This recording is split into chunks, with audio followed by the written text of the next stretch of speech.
Hi friends, welcome to our channel. Army నుండి group C permanent ఉద్యోగాలకు notification అయితే release అయింది. ఈ నోటిఫికేషన్లో 10th క్లాస్ పాస్ అయిన వాళ్ళకి పోస్టులు ఉన్నాయి, ఇంటర్మీడియట్ పాస్ అయిన వాళ్ళకి పోస్టులు ఉన్నాయి, అలాగే ఐటీఐ చేసిన వాళ్ళకి కూడా పోస్టులు ఉన్నాయి. కాబట్టి క్వాలిఫికేషన్ ఉన్న ప్రతి ఒక్కరు కూడా అప్లై చేసుకోండి. ఈ వీడియోలో అప్లికేషన్ ప్రాసెస్ కూడా చెప్తాను. కాబట్టి అప్లికేషన్ చేసుకుంటున్న ప్రతి ఒక్కరు కూడా చాలా జాగ్రత్తగా చూసుకొని అప్లికేషన్ చేసుకోండి. ఎందుకంటే ఏదైనా మిస్టేక్ అయినట్లయితే మీ యొక్క అప్లికేషన్ రిజెక్ట్ అయ్యే ఛాన్స్ ఉంది. కాబట్టి చాలా జాగ్రత్తగా చూసుకుని అప్లికేషన్ చేసుకోండి. ఇక వీడియోలోకి వెళ్ళే ముందు వీడియో చూస్తున్న ప్రతి ఒక్కరికి కూడా స్మాల్ రిక్వెస్ట్, వీడియోని చాలామంది చూస్తున్నారు తప్ప లైక్ చేయట్లేదు. ప్లీజ్ కింద లైక్ బటన్ ఉంటుంది, లైక్ చేయండి. అలాగే ఈ వీడియో ఎవరికైనా యూజ్ ఉన్నట్లయితే వాళ్ళకు కూడా షేర్ చేయండి. మన ఛానల్ని అయితే తప్పకుండా సబ్స్క్రైబ్ చేసుకోండి. ఎందుకంటే ఇలాంటి లేటెస్ట్ ఇన్ఫర్మేషన్, లేటెస్ట్ జాబ్స్ పడినా సరే మీకు వెంటనే వీడియో చేయడం జరుగుతుంది. కాబట్టి కింద బ్లాక్ కలర్లో సబ్స్క్రైబ్ బటన్ ఉంటుంది, సబ్స్క్రైబ్ చేసుకోండి. రైట్, మనకి ఆర్మీ నుండి వచ్చినటువంటి నోటిఫికేషన్ అయితే ఇది. ఇందులో మనకి చాలా యూనిట్లకి సంబంధించి చాలా పోస్టులు అయితే ఉన్నాయన్నమాట. ఇందులో మనకి ఎల్డీసీ పోస్టులు ఉన్నాయి, ఫైర్మెన్ పోస్టులు ఉన్నాయి, ఫైర్ ఇంజిన్ డ్రైవర్ పోస్టులు ఉన్నాయి, అలాగే వెహికల్ మెకానిక్కి సంబంధించి పోస్టులు ఉన్నాయి, ఎలక్ట్రీషియన్ సంబంధించి పోస్టులు ఉన్నాయి, fitter, welder, tradesmen mate, cook, ఇలా మనకి చాలా పోస్టులు అయితే ఉన్నాయన్నమాట. అయితే ఈ పోస్టులకి క్వాలిఫికేషన్ ఏంటి, ఏజ్ లిమిట్ ఏంటి, ఇలా ప్రతిదీ కూడా పిన్ టు పిన్ ఎక్స్ప్లెయిన్ చేస్తాను. కాబట్టి క్వాలిఫికేషన్ ఉన్న ప్రతి ఒక్కరు కూడా అప్లికేషన్ చేసుకోండి. ఫస్ట్ ఆఫ్ ఆల్ పోస్టులకు సంగతి విషయానికి వచ్చినట్లయితే ఇందులో మనకి యూనిట్ వైజ్గా పోస్టులు అయితే ఉన్నాయన్నమాట. ఏ యూనిట్కి ఏ పోస్టులు ఉన్నాయి, ఏ కేటగిరీల పోస్టులు ఉన్నాయి అనేసి ఇక్కడ ఇవ్వడం జరిగింది. ఇందులో మనకి ఢిల్లీకి సంబంధించిన యూనిట్లో మనకి ఢిల్లీలో వర్క్ చేయాల్సి ఉంటుంది. ఒకవేళ పోస్టింగ్ వచ్చినట్లయితే ఈ ఢిల్లీకి సంబంధించినటువంటి యూనిట్లో ఫార్మసిస్ట్ పోస్టులు ఉన్నాయన్నమాట. అలాగే ఎల్డీసీ పోస్టులు ఉన్నాయి, ఫైర్మెన్ పోస్టులు ఉన్నాయి, ఇలా ప్రతి పోస్టులు అయితే ఉన్నాయన్నమాట. ఇందులో మనకి కేటగిరీ వైజ్గా కూడా పోస్టులు అయితే ఉన్నాయి. అన్ని కేటగిరీలు కూడా పోస్టులు అయితే ఉన్నాయి, చూసుకోండి ఒకసారి. ఇలా మనకి జబల్పూర్ యూనిట్, అలాగే అలహాబాద్ యూనిట్, ఇలా ప్రతి యూనిట్కి సంబంధించి వెస్ట్ బెంగాల్ యూనిట్, ఇలా ప్రతి యూనిట్కి సంబంధించి పోస్టులు అయితే ఉన్నాయి. డీటెయిల్డ్ నోటిఫికేషన్ అయితే మన వాట్సాప్ గ్రూప్లో ఇస్తాను. వాట్సాప్ గ్రూప్ లింక్ అయితే ఫస్ట్ కామెంట్లో పిన్ చేసి ఉంటుంది. వాట్సాప్ గ్రూప్ లింక్, ఆ లింక్పై క్లిక్ చేస్తే మన గ్రూప్లోకి అయితే వెళ్తారు. అందులో మనకి ఈ పీడిఎఫ్ అయితే ఉంటుంది. ఈ పీడిఎఫ్ని డౌన్లోడ్ చేసుకొని క్లియర్గా చెక్ చేసుకోండి పోస్టులకు సంబంధించి. రైట్, అయితే ఈ పోస్టులకి ఏ పోస్ట్కి ఏ క్వాలిఫికేషన్ ఉండాలి అనేది కూడా ఇక్కడ మనం క్లియర్గా చూద్దాం. ఫస్ట్ ఆఫ్ ఆల్ ఫార్మసిస్ట్, ఈ పోస్ట్కి కనుక చూసుకున్నట్లయితే 10+2 అంటే ఇంటర్మీడియట్ పాస్ అయ్యాలా. అలాగే వీటితో పాటు 2 years డిప్లొమా, ఫార్మసీలో అయితే డిప్లొమా చేసి ఉండాలన్నమాట ఈ ఫార్మసిస్ట్ పోస్ట్కి. అలాగే మనకి ఎలక్ట్రీషియన్కి సంబంధించి చూసినట్లయితే దీనికి కూడా ఇంటర్మీడియట్ పాస్ అవ్వాలి, అలాగే ఐటీఐ సర్టిఫికేట్ అయితే కావాలి. నెక్స్ట్ మనకి డ్రాఫ్ట్స్మెన్ గ్రేడ్ 2, ఇందులో మనకి 10th క్లాస్ పాస్ అయిన వాళ్ళకి ఈ పోస్టులకి అయితే అప్లికేషన్ చేసుకోవచ్చు. దీనికి 3 years diploma in mechanical engineering, ఎవరైతే డిప్లొమా మెకానికల్ ఇంజనీరింగ్ చేసి ఉంటారో వారైతే ఈ పోస్టులకి అయితే అప్లికేషన్ చేసుకోవచ్చండి. అలాగే నెక్స్ట్ మనకి స్టెనోగ్రాఫర్ గ్రేడ్ 2, దీనికి ఇంటర్మీడియట్ అయితే పాస్ అవ్వాలి, అలాగే టైపింగ్ అయితే వచ్చి ఉండాలన్నమాట. ఈ టైపింగ్లో మనకి డిక్టేషన్ అయితే ఉంటుంది, 80 words/minute అయితే ఉంటుందన్నమాట. 10 minutes టైం అయితే ఇస్తారు. అలాగే ట్రాన్స్క్రిప్షన్ కూడా ఉంటుంది, కాబట్టి చూసుకోండి. నెక్స్ట్ మిషనిస్ట్కి సంబంధించి చూసినట్లయితే దీనికి ఐటీఐ సర్టిఫికేట్ అయితే కావాలి. ఎవరైతే మిషనిస్ట్ లేదా టర్నర్లో ఐటీఐ సర్టిఫికేట్ కలిగి ఉన్నారో వారైతే ఈ పోస్ట్కి అయితే అప్లికేషన్ చేసుకోవచ్చు. నెక్స్ట్ ఫిట్టరు, నెక్స్ట్ కాపర్, అలాగే వెల్డరు, ఈ పోస్టులకి కూడా మనకి ఐటీఐ సర్టిఫికేట్ అయితే కంపల్సరీగా కావాలి. రికగ్నైజ్డ్ ట్రేడ్లలో అంటే మనకి ఫిట్టర్ ట్రేడ్, అలాగే వెల్డర్ ట్రేడ్, ఇలా సంబంధించిన పోస్ట్కి సంబంధించిన ట్రేడ్ అయితే మనకి సర్టిఫికేట్ అయితే కావాల్సి ఉంటుందన్నమాట. రైట్, నెక్స్ట్ స్టోర్ కీపర్ పోస్టులకి సంబంధించి ఎవరైతే ఇంటర్మీడియట్ పాస్ అయి ఉంటారో, సింపుల్గా ఇంటర్మీడియట్ పాస్ అవ్వాలి, వాళ్ళైతే ఈ స్టోర్ కీపర్కి అప్లికేషన్ అయితే చేసుకోవచ్చు. Next lower division clerk LDC పోస్టులు, దీనికైతే ఇంటర్మీడియట్ పాస్ అవ్వాలి, అలాగే టైపింగ్ వచ్చి ఉండాలి, సర్టిఫికేట్ అవసరం లేదండి. సింపుల్గా మీకు టైపింగ్ వచ్చుంటే ఈ పోస్ట్కి అయితే అప్లికేషన్ చేసుకోవచ్చు. ఇంగ్లీష్లో అయితే 35 words/minute అయితే టైప్ చేయాలి, హిందీలో అయితే 30 words/minute అయితే టైప్ చేయాలి, చూసుకోండి. నెక్స్ట్ సివిలియన్ మోటార్ డ్రైవర్, ఇందులో మనకి 10th క్లాస్ అయితే తప్పనిసరిగా పాస్ అవ్వాలి. అలాగే సివిలియన్ డ్రైవింగ్ అయితే లైసెన్స్ ఉండాలి. సివిలియన్ డ్రైవింగ్ లైసెన్స్ అయితే ఉండాలి. అది హెవీ మోటార్ వెహికల్ లైసెన్స్ అయితే ఉండాలన్నమాట. వీటితో పాటు 2 years ఎక్స్పీరియన్స్ అయితే మనకి డ్రైవింగ్లో ఉండాలన్నమాట. నెక్స్ట్ ఫైర్మెన్ పోస్టులకి దీనికి ఎవరైతే 10th క్లాస్ పాస్ అయి ఉంటారో వారైతే ఈ ఫైర్మెన్ పోస్టులకి అప్లై చేసుకోవచ్చు. నెక్స్ట్ కుక్, దీనికి కూడా 10th క్లాస్ పాస్ అయితే సరిపోతుంది. అలాగే కుక్కి సంబంధించి నాలెడ్జ్ అయితే కలిగి ఉండాలన్నమాట. నెక్స్ట్ ట్రేడ్స్మెన్ మేటు, దీనికి 10th క్లాస్ పాస్ అవ్వాలి. అలాగే బార్బర్ పోస్టులకి అయితే మనకి 10th క్లాస్ పాస్ అవ్వాలి. అలాగే మనకి బార్బర్ సంబంధించి ఎక్స్పీరియన్స్ అయితే ఉండాల్సి ఉంటుంది అన్నమాట. నెక్స్ట్ వాష్మ్యాను, అంటే ఇందులో మనకి క్లాత్స్ అయ్యి వాషింగ్ చేసి ఐరన్ చేసి ఉంటుందన్నమాట. ఐరన్ చేసి ఇవ్వడం వర్క్ అయితే ఉంటుంది. ఇందులో మనకి 10th క్లాస్ పాస్ అయితే సరిపోతుంది. అలాగే మనకి వాషింగ్ సంబంధించి నాలెడ్జ్ అయితే ఉండాల్సి ఉంటుందన్నమాట. Right. Next multi tasking staff, MTS ఉద్యోగాలకు సంబంధించి ఎవరైతే 10th క్లాస్ పాస్ అయి ఉంటారో వారైతే ఈ ఎంటీఎస్ ఉద్యోగాలకైతే అప్లికేషన్ అయితే చేసుకోవచ్చు. సో ఎవరైతే ఏ పోస్టులకి ఏ క్వాలిఫికేషన్ కలిగి ఉన్నారో క్లియర్గా చూసుకోండి. మీకు ఈ క్వాలిఫికేషన్ పీడిఎఫ్ కూడా మీకు వాట్సాప్ గ్రూప్లో ఇస్తాను. మీకు వాట్సాప్ గ్రూప్ లింక్ అయితే కింద కామెంట్ సెక్షన్లో ఉంటుంది. అలాగే డిస్క్రిప్షన్లో కూడా ఉంటుంది. ఒకసారి చెక్ చేయండి. మన వాట్సాప్ గ్రూప్లో కూడా ప్రతిరోజు లేటెస్ట్ జాబ్ ఇన్ఫర్మేషన్ అయితే షేర్ చేస్తూ ఉంటాను. కాబట్టి ఒకసారి చెక్ చేయండి. ఏ పోస్ట్కి ఏ క్వాలిఫికేషన్ ఉన్నారో క్లియర్గా చెక్ చేసుకొని అప్పుడైతే అప్లికేషన్ అయితే చేసుకోండి. రైట్. ఒకవేళ ఈ పోస్టులకు కానీ మీరు సెలెక్ట్ అయినట్లయితే మీకు శాలరీకి సంబంధించిన విషయాలు కూడా ఇక్కడ ఇవ్వడం జరిగింది అన్నమాట. రైట్. నెక్స్ట్ ఏజ్ లిమిట్ ఏంటి అనేది ఇక్కడ చూసినట్లయితే 18 to 25 years అయితే ఉండాలి. అలాగే మనకి ఫైర్ ఇంజిన్ డ్రైవర్కి వచ్చేసరికి ఓన్లీ ఫైర్ ఇంజిన్ డ్రైవర్ పోస్టులకు మాత్రం 18 to 30 years వరకు కూడా అప్లికేషన్ అయితే చేసుకోవచ్చు. అయితే ఏజ్ రిలాక్సేషన్ కూడా ఇక్కడ మనకు ఉంటుంది. SC ST వాళ్ళకి 5 years, ఓబీసీ వాళ్ళకి 3 years అయితే ఉంటుందన్నమాట. నెక్స్ట్ మిగతా పీడబ్ల్యూడి వాళ్ళకి అలాగే ఎక్స్ సర్వీస్ మ్యాన్ వాళ్ళకి కూడా ఇక్కడ మనం చెక్ చేసుకోవచ్చు. నెక్స్ట్ మనకి సెలక్షన్ ప్రాసెస్ ఏ విధంగా ఉంటుంది.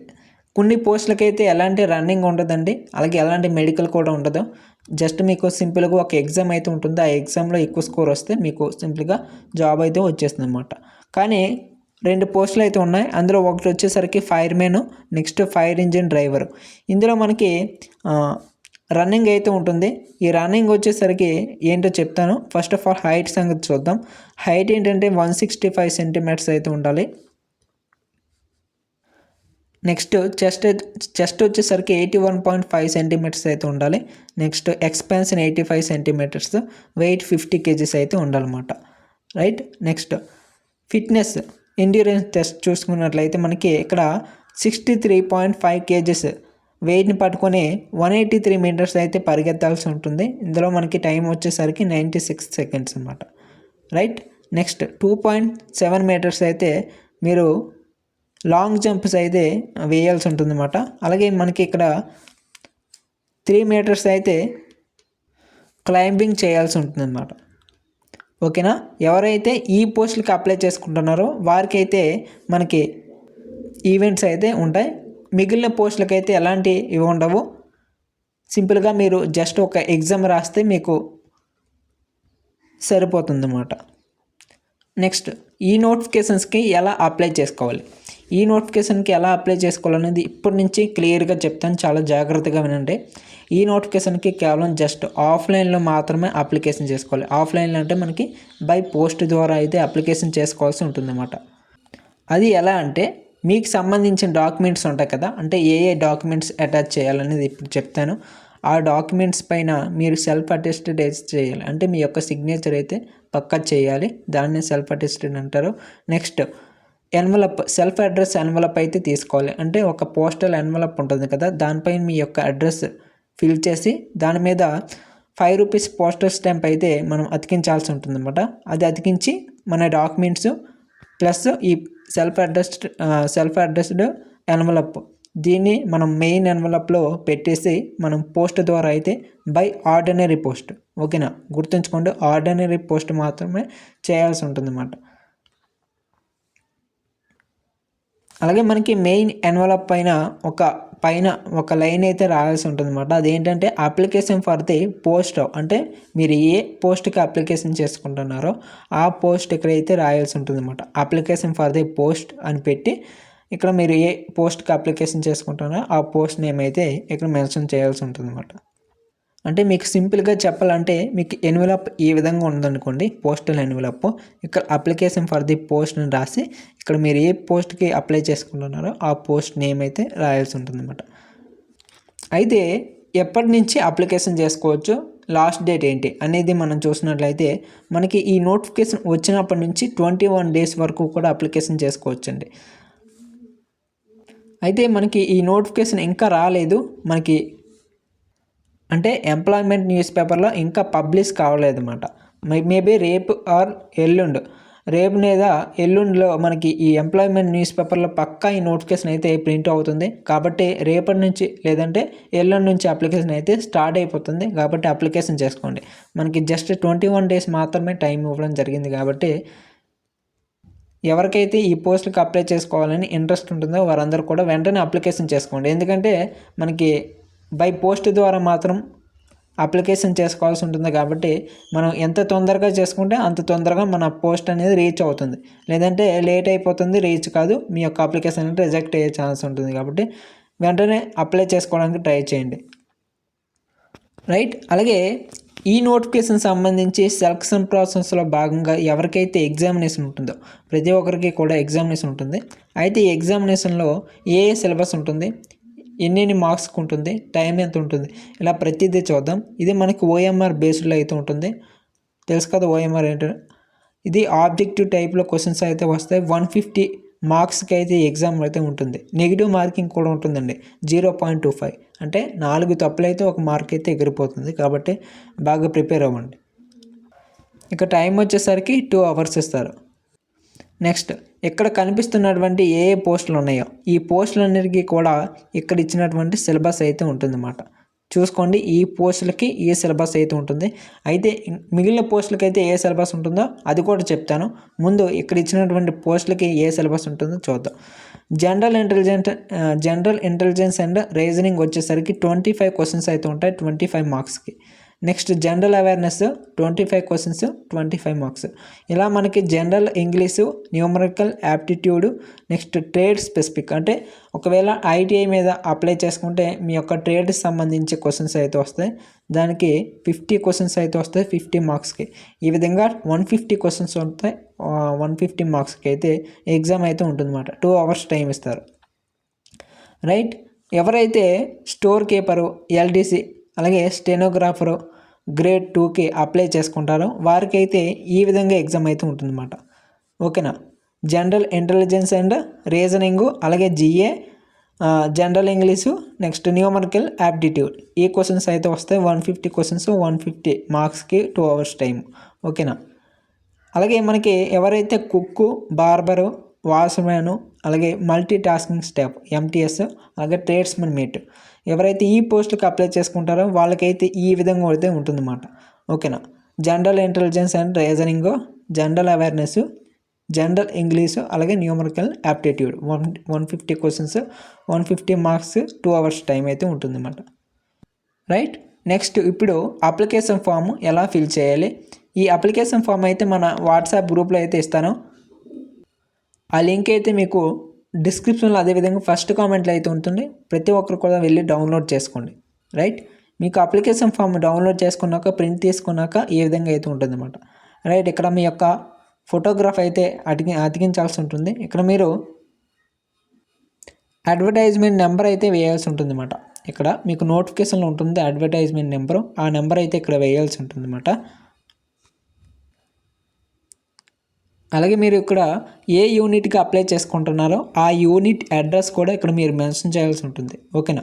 మీరు ఏ యూనిట్కి ఏ పోస్ట్కి అప్లై చేసుకుంటున్నారో ఆ యూనిట్ అడ్రస్ ఇక్కడ మీరు మెన్షన్ చేయాల్సి ఉంటుంది అన్నమాట.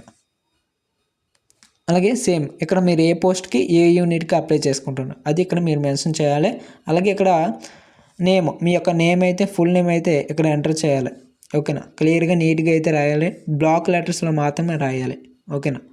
నెక్స్ట్ మీ యొక్క father name, next mother name అయితే ఇక్కడ మెన్షన్ చేయాలి. మీ యొక్క date of birth date of birth అయితే మెన్షన్ చేయాలి. ఇక్కడ ఏజ్ క్యాలిక్యులేట్ అయితే చేసుకోవాలి. అంటే మనకి ఇక్కడ లాస్ట్ డేట్కి అయితే క్యాలిక్యులేట్ అయితే చేసుకోవాలి. నెక్స్ట్ నేషనాలిటీ, రిలీజియన్ అయితే ఇక్కడ మీరు క్లియర్గా రాయాల్సి ఉంటుంది. నెక్స్ట్ మీ యొక్క అడ్రస్ అయితే రాయాలి. Corresponding address, permanent address. మీ అడ్రస్ అనేది సేమ్ ఉంటే రెండు కూడా ఒకేలా రాసేయవచ్చు. ఓకేనా? లేదంటే కరస్పాండింగ్ అడ్రస్ ఇక్కడ మెన్షన్ చేయండి, లేదంటే పర్మనెంట్ అడ్రస్ ఇక్కడ మెన్షన్ చేయండి. రైట్. అడ్రస్లో మీరు తప్పనిసరిగా పిన్ కోడ్ కరెక్ట్గా ఇవ్వండి, స్టేట్ కరెక్ట్గా ఇవ్వండి, మొబైల్ నెంబరు, ఈమెయిల్ ఐడి ఇవన్నీ కూడా కరెక్ట్గా ఇవ్వండి. ఓకేనా? ఇందులో మీకు హౌస్ నెంబరు, విలేజు, మండలం, డిస్ట్రిక్టు, స్టేట్ ఇక్కడ మెన్షన్ చేయండి. రైట్. ఇక్కడ మీరు కేటగిరీ అయితే ఇక్కడ ఎంచుకోవాల్సి ఉంటుంది. ఎవరైతే UR, SC, ST, OBC, EWS ఉంటారో వాళ్ళు ఏ కేటగిరీకి అప్లై చేసుకుంటున్నారో ఆ కేటగిరీ అయితే ఇక్కడ మీరు మెన్షన్ చేయండి. రైట్. నెక్స్ట్ ఎవరైతే పీడబ్ల్యూడీ వాళ్ళు ఉంటారో అంటే ఫిజికల్లీ హ్యాండిక్యాప్డ్ వాళ్ళు ఉంటారో వాళ్ళైతే ఇక్కడ మీరు మెన్షన్ చేయాల్సి ఉంటుంది. మీకు ఏది ఉంది దాని పర్సంటేజ్ ఎంత, ఆ డిసేబిలిటీ పర్సంటేజ్ ఎంత, లేదంటే అలా వదిలేయండి. ఓకేనా? నెక్స్ట్ ఇది మనకి ఎక్స్ సర్వీస్ మ్యాన్ వాళ్ళకు ఉంటారు కదా, వాళ్ళకైతే ఇది ఉంటుందన్నమాట. ఇక్కడ ఎన్ని ఇయర్స్, ఎన్ని మంత్స్, ఎన్ని డేట్స్ వర్క్ చేశారో అది ఎక్స్ సర్వీస్ మ్యాన్ వాళ్ళకే. ఎవరైతే ఉంటారో వాళ్ళైతే ఇది ఫిల్ చేయాల్సి ఉంటుంది, లేదంటే లేదు. ఓకేనా? Next relaxation, age relaxation. ఎవరికైతే ఏజ్ రిలాక్సేషన్ కావాలో వారైతే ఇక్కడ ఫిల్ చేయాల్సి ఉంటుంది, లేదంటే అలా వదిలేయండి. Next qualification. మీరు ఏ పోస్ట్కి అప్లై చేసుకుంటున్నారో ఆ పోస్ట్ తగ్గట్టు క్వాలిఫికేషన్ ఉందా లేదనేది ఫస్ట్ ఆఫ్ ఆల్ క్లియర్గా చెక్ చేసుకోండి. తర్వాత మీరు ఇక్కడ ఏం చేస్తారంటే నేమ్ ఆఫ్ ఎగ్జామినేషన్ అంటే ఏ ఎగ్జామినేషన్, 10th క్లాస్ అంటే ఎస్ఎస్సీనా, లేదంటే ఇంటర్మీడియట్, లేదంటే ఐటీఐ అది మెన్షన్ చేయాల్సి ఉంటుంది. నెక్స్ట్ ఇక్కడ ఇయర్, ఏ ఇయర్లో పాస్ అయ్యారు, next board, next percentage of marks మీకు ఎన్ని పర్సంటేజ్ వచ్చింది, నెక్స్ట్ గ్రేడ్ లేదంటే డివిజన్. మీకు ఇవన్నీ కూడా మార్క్ లిస్ట్లో ఉంటాయండి. ఈ డివిజన్ ఉంటుంది, గ్రేడ్ ఉంటుంది. ఫస్ట్ గ్రేడా సెకండ్ గ్రేడా, లేదంటే ఫస్ట్ డివిజనా సెకండ్ డివిజనా, ఇలా ఉంటుందన్నమాట. కాబట్టి చూసుకోండి. First of all 10th class fill చేయండి, తర్వాత ఇంటర్మీడియట్ ఫిల్ చేయండి, ఆ తర్వాత ఐటీఐ ఫిల్ చేయండి. ఓకేనా? ఈ ఆర్డర్లో ప్రకారం మీరు ఇక్కడ ఫిల్ చేయాల్సి ఉంటుంది. రైట్. నెక్స్ట్ ఏ పోస్టులకు అయితే క్వాలిఫికేషన్ కావాలో ఎక్స్పీరియన్స్ కావాలో ఆ ఎక్స్పీరియన్స్ని కూడా ఇక్కడ మీరు మెన్షన్ చేయాలి. ఆర్గనైజేషన్, నెక్స్ట్ అది గవర్నమెంటా ప్రైవేటా, లేదంటే ఇక్కడ పోస్ట్ అపాయింట్మెంట్ ఏ పోస్టు, అలాగే ఎప్పటి నుంచి ఎప్పటి వరకు ఇక్కడ మీరు మెన్షన్ చేయాల్సి ఉంటుందన్నమాట. ఓకేనా? అలాగే ఎక్స్పీరియన్స్ సర్టిఫికేట్ కాపీని కూడా మీరు అప్లికేషన్తో పాటుగా మీరు పంపించాల్సి ఉంటుంది, కాబట్టి చూసుకోండి. నెక్స్ట్ లిస్ట్ ఆఫ్ ఎన్క్లోజెస్ ఇది ఎలా ఉంచండి మీకు లాస్ట్లో చెప్తాను, వీడియో లాస్ట్లో అయితే చెప్తాను. నెక్స్ట్ మీకు ఇక్కడ ఆధార్ కార్డ్ నెంబర్ అడుగుతుంది, ఆ నెంబర్ ఇక్కడ మెన్షన్ చేయండి. PAN card number, driving licence number, passport number ఉంటే ఏది ఉంటే అది మెన్షన్ చేయండి ఇక్కడ. రైట్. నెక్స్ట్ మీకు ఇక్కడ ప్లేస్ అడుగుతుంది, మీరు ఏ ప్లేస్ నుండి అప్లై చేస్తున్నారో ఆ ప్లేస్ నేమ్ అయితే ఇక్కడ ఎంటర్ చేయండి. నెక్స్ట్ ఇక్కడ డేట్, మీ యొక్క సిగ్నేచర్ అయితే ఇక్కడ చేయాలి. వీటితో పాటుగా మీకు అడ్మిట్ కార్డ్ ఫోటో కూడా ఇక్కడ ఇవ్వడం జరుగుతుంది. మీకు ఈ పీడిఎఫ్ కల్పిస్తాను, మీకు రెండు అప్లికేషన్ పీడిఎఫ్ అలాగే అడ్మిట్ కార్డు కూడా రెండు కలిపి ఉంటుంది. ఆ పీడిఎఫ్ మొత్తం కూడా మీకు వాట్సాప్ గ్రూప్లో ఇస్తాను అనమాట. అలాగే మీకు ఈ లింక్ అయితే డిస్క్రిప్షన్లో అదేవిధంగా ఫస్ట్ కామెంట్లో ఉంటుంది. ఎవరైతే అప్లై చేస్తున్నారో వారు డౌన్లోడ్ చేసుకొని ప్రింట్ తీసుకోండి. ఓకేనా? మీరు ఇక్కడ అడ్మిట్ కార్డు కూడా మీరే నింపాలి. ఓకేనా? మీరు ఏ పోస్ట్కి అప్లై చేస్తున్నారో ఆ పోస్ట్ నేమ్ అయితే రాయండి. నెక్స్ట్ యూనిట్, ఆ యూనిట్ కూడా ఇక్కడ మెన్షన్ చేయాలి. మీ యొక్క నేమ్ బ్లాక్ లెటర్స్లో మాత్రమే రాయాలి. మీ యొక్క date of birth, mother name, father name, category, ఏ కేటగిరీకి అప్లై చేస్తున్నారో ఆ కేటగిరీ. నెక్స్ట్ మీ యొక్క address, house number, village, post office, tehsil అంటే మండలం, district, state, pin code, mobile number, email ID mention చేయాలి. రైట్. మీ యొక్క పాస్పోర్ట్ సైజ్ ఫోటోగ్రాఫ్ అయితే ఇక్కడ మీరు ఇక్కడ ఫిక్స్ చేయాల్సి ఉంటుంది. నెక్స్ట్ వచ్చేసరికి ఇక్కడ మీరు ఏం ఫిల్ చేయకండి, ఇది ఆఫీస్ వాళ్ళు అయితే ఫిల్ చేయాలి. రైట్. ఇక్కడ మీ యొక్క డేట్ అయితే వేయండి, ఎప్పుడైతే అప్లై చేస్తున్నారో ఆ డేట్ అయితే వేయండి. నెక్స్ట్ ఇక్కడ ఇక్కడ ఎలాంటి డేట్ అయితే వేయొద్దు, ఎందుకంటే ఇది ఆఫీస్ యూజ్ ఓన్లీ అని ఇవ్వడం జరిగింది కాబట్టి ఇదంతా కూడా ఆఫీస్ వాళ్ళే చూసుకుంటారు. రైట్. నెక్స్ట్ మీకు ఇక్కడ ఒకవేళ మీకు అడ్మిట్ కార్డ్ వచ్చినట్లయితే మీరు ఎగ్జామినేషన్కి ఏ డాక్యుమెంట్స్ తీసుకెళ్ళాలి, అలాగే మీకు అక్కడ మొత్తం సెలక్షన్ ప్రాసెస్ అంతా కూడా జస్ట్ 5 డేస్లో లేదా బిఫోర్ 5 డేస్లో అయితే అయిపోతుంది. కాబట్టి మొత్తం సెలక్షన్ ప్రాసెస్ అయిపోతుంది కాబట్టి మీరు అన్నీ కూడా ఒరిజినల్స్ అయితే తీసుకెళ్ళాలి. ఎప్పుడు ఎగ్జామినేషన్కి వెళ్ళినప్పుడు. ఓకేనా. మీరు పంపించేటప్పుడు మాత్రం అన్నీ కూడా కాపీలే పెట్టాలి. ఓకేనా. అన్నీ కూడా కాపీలే పెట్టాలి, ఎలాంటి ఒరిజినల్స్ అయితే పెట్టొద్దు, ఎందుకంటే అవి మళ్ళీ తిరిగి రావు. కాబట్టి జాగ్రత్తగా చూసుకొని ప్రతిదీ కూడా కాపీయే పెట్టండి అప్లై చేసేటప్పుడు. ఒకవేళ మీకు అడ్మిట్ కార్డు వచ్చిన యెర్ల మీరు ఒరిజినల్స్ అయితే తీసుకొని మీరు సెంటర్కి అయితే వెళ్ళాల్సి ఉంటుంది అన్నమాట. రైట్. అయితే ఈ అప్లికేషన్తో పాటుగా ఏ డాక్యుమెంట్స్ పంపించాలి అనేది మనం చూసినట్లయితే ఫస్ట్ ఆఫ్ ఆల్ మీ యొక్క ఆధార్ కార్డ్ అయితే పంపించాలి. ఆధార్ కార్డుతో పాటుగా 10th క్లాస్ మార్క్ లిస్ట్ అయితే పంపించాలి. ఓకేనా. నెక్స్ట్ మీ యొక్క క్యాస్ట్ సర్టిఫికేట్, ఓబీసీ అయితే ఓబీసీ, ఎస్సీ ఎస్టీ అయితే ఎస్సీ ఎస్టీ, లేదంటే ఈడబ్ల్యూఎస్ అయితే ఈడబ్ల్యూఎస్, మీ యొక్క క్యాస్ట్ సర్టిఫికేట్ కూడా పంపించాల్సి ఉంటుంది. అలాగే మీ యొక్క క్వాలిఫికేషన్ సర్టిఫికేట్లు ఇవన్నీ కూడా కాపీలేనండి. ఓకేనా. ఐటీఐ అయితే ఐటీఐ, లేదంటే ఇంటర్ అయితే ఇంటర్, 10th అయితే 10th, ఇలా మనం ప్రతిదీ కూడా కాపీ అయితే పంపించాల్సి ఉంటుంది. అలాగే ఎవరైతే ఫిజికల్లీ హ్యాండిక్యాప్డ్ వాళ్ళు ఉంటారో వాళ్ళు కూడా ఆ సర్టిఫికేట్ అయితే ఇంక్లూడ్ చేయాలి. ఓకేనా. ఆ సర్టిఫికేట్ కూడా పంపించాల్సి ఉంటుంది. కాబట్టి ఎవరైతే వాళ్ళు ఉంటారో వాళ్ళు తప్పనిసరిగా పంపించండి. నెక్స్ట్ ఎక్స్ సర్వీస్ మ్యాన్ వాళ్ళకి కూడా ఒక సర్టిఫికేట్ అయితే ఉంటుంది, ఆ సర్టిఫికేట్ అయితే పంపించాల్సి ఉంటుంది. నెక్స్ట్ ఎక్స్పీరియన్స్ సర్టిఫికేటు, ఎవరికైతే ఎక్స్పీరియన్స్ అడుగుతుందో వాళ్ళు కూడా ఆ ఎక్స్పీరియన్స్ సర్టిఫికేట్ కాపీని అయితే పంపించాల్సి ఉంటుంది అన్నమాట. Right. Next Aadhaar card xerox అయితే పంపించాల్సి ఉంటుంది. నెక్స్ట్ పాన్ కార్డ్ జెరాక్స్ అయితే పంపించాల్సి ఉంటుంది. అలాగే డ్రైవింగ్ లైసెన్స్ కూడా అక్కడ ఉంటే పెట్టండి, లేదంటే లేదు. అలాగే పాస్పోర్ట్ కూడా ఉంటూ పెట్టండి, లేదంటే లేదు. ఇవన్నీ కూడా మీరు సెల్ఫ్ అటెస్టెడ్ అయితే చేయాల్సి ఉంటుంది. అంటే ఏంటంటే మీకు ఈ విధంగా ఒక సర్టిఫికేట్ ఉందనుకోండి, ఆ సర్టిఫికేట్లో ఎక్కడొక్కడ వైట్ స్పేస్ అయితే ఉంటుంది, కిందనో మీదనో లేదంటే సెంటర్నో ఎక్కడొక్కడ వైట్ స్పేస్ అయితే ఉంటుంది కదా, ఆ స్పేస్ దగ్గర మీ యొక్క సిగ్నేచర్ ఈ విధంగా చేసి దాని కింద డేట్ అయితే చేయాలి. ఓకేనా.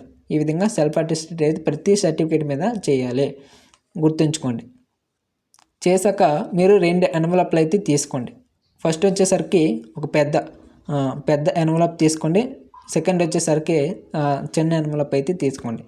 పెద్ద ఎన్వలప్లో మీరు ఏం చేస్తారంటే పైన ఈ విధంగా ఎన్వలప్ ఉంటుంది కదా, అప్లికేషన్ ఫర్ ది పోస్ట్ అని పెట్టి ఇక్కడ ఏ పోస్ట్కి అప్లై చేస్తున్నారో ఆ పోస్ట్ అయితే మీరు రాయాల్సి ఉంటుంది అన్నమాట. ఓకేనా. నెక్స్ట్ మీరు సెల్ఫ్ అడ్రస్ ఎన్వలప్లు కూడా పెట్టాలి. అంటే ఇక్కడ మీరు చిన్న ఎన్వలప్ తీసుకొని అందులో కూడా మీరు మీ యొక్క అడ్రస్ అయితే రాయాల్సి ఉంటుంది అన్నమాట. అంటే 2 అని పెట్టి మీ యొక్క అడ్రస్, మీ యొక్క నేము, ఫాదర్ నేము, అలాగే డోర్ నెంబర్, ఇలా ప్రతిదీ కూడా మీ అడ్రస్ అయితే ఇక్కడ మెన్షన్ చేయాల్సి ఉంటుంది. ఇందులో సెల్ఫ్ అడ్రస్లు చిన్న ఎన్వలప్లో అయితే మీరు మెన్షన్ చేయాలి. అలాగే ఇదే ఎన్వలప్లో 5 రూపీస్ పోస్టల్ స్టాంప్ కూడా అతికించాల్సి ఉంటుంది. కాబట్టి చూసుకొని అతికించి ఈ డాక్యుమెంట్స్ ప్లస్ ఈ చిన్న ఎన్వలప్ కలిపి పెద్ద ఎన్వలప్లో పెట్టేసి, పెద్ద ఎన్వలప్లో ఏం చేస్తారంటే పైన చెప్పాను కదా అప్లికేషన్ ఫర్ ది పోస్ట్ అని పెట్టి మీరు ఏ పోస్ట్కి అప్లై చేస్తున్నారో ఆ పోస్ట్, అలాగే ఇక్కడ ఫ్రమ్ అడ్రస్, ఇక్కడ టు అడ్రస్ ఏంటి, మీరు ఏ యూనిట్కి అప్లై చేస్తున్నారో ఆ యూనిట్ అడ్రస్ అయితే ఇక్కడ మీరు మెన్షన్ చేయాల్సి ఉంటుంది అన్నమాట. ఓకేనా. ఆ యూనిట్ అడ్రస్ మెన్షన్ చేసి బై పోస్ట్ ద్వారా, ఆర్డినరీ పోస్ట్ ద్వారా మీరు అప్లికేషన్ అయితే చేసుకోవాల్సి ఉంటుంది. ఓకేనా. ఈ విధంగా అయితే అప్లికేషన్ చేసుకోవాలి. ఇంకేమైనా డౌట్లు ఉంటే కింద కామెంట్ చేయండి, ప్రతి ఒక్కరికి కూడా రిప్లై ఇస్తాను. అలాగే మీకు ఈ అడ్మిట్ కార్డ్ పీడిఎఫ్, అలాగే ఈ అప్లికేషన్ పీడిఎఫ్, ఈ నోటిఫికేషన్ పీడిఎఫ్ ప్రతి డీటెయిల్స్ కూడా మీకు కిందన డిస్క్రిప్షన్లో అదేవిధంగా ఫస్ట్ కామెంట్లో ఉంటాయి. ప్రతి ఒక్కరు కూడా చెక్ చేసుకోండి, క్లియర్గా చెక్ చేసుకున్నాక అప్లికేషన్ అయితే చేసుకోండి. ఓకేనా. ఎలాంటి మిస్టేక్ చేయొద్దు, ప్రతిదీ కూడా 1-2 సార్లు చెక్ చేసుకున్నాక అప్లికేషన్ అయితే చేసుకోండి. ఎందుకంటే ఏ చిన్న మిస్టేక్ అయినా సరే మీ యొక్క అప్లికేషన్ అయితే రిజెక్ట్ అయ్యే ఛాన్స్ ఉంటుంది. కాబట్టి జాగ్రత్తగా చూసుకుని అప్లికేషన్ అయితే చేసుకోండి. Thanks for watching. జై హింద్.